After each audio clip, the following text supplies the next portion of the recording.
স্বার্থের দুনিয়াতে কেউ কারোর পাশে থাকে না। স্বার্থ ছাড়া কেউ দেখবেন কখনো এক পাও তো আগাবেই না।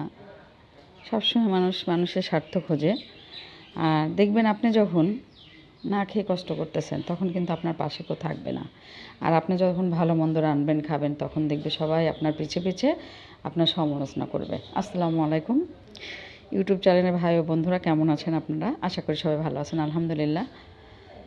আজকে অনেক দিন পরে আমার ভাই আসছে, আমার বড়টা। তো আসলে ওদের জন্য অ্যারেঞ্জমেন্টটা করা, এই জন্য ভাবলাম আপনাদের সাথে ভিডিওটা শেয়ার করি। কে কোথা থেকে দেখছেন, কোন দেশের থেকে অবশ্যই কিন্তু কমেন্টে জানাবেন। আর আমি আপনাদের মাঝে একজন নতুন একটা মানুষ, বোনের মতন পাশে থাকবেন সবাই, আশা করব। আর অ্যাকচুয়ালি যেটা হচ্ছে বিষয়, পৃথিবীতে যখন আপনার বাবা মা না থাকবে, ভাইরা যদি মনে করেন যে বোনদের ভালো না বাসে, ভাবিরা কিন্তু বাসবে না। কেন বললাম কথাটা জানেন? কারণ ভাইয়ের কামায় ভাবির ভাত বাড়া, এরকম।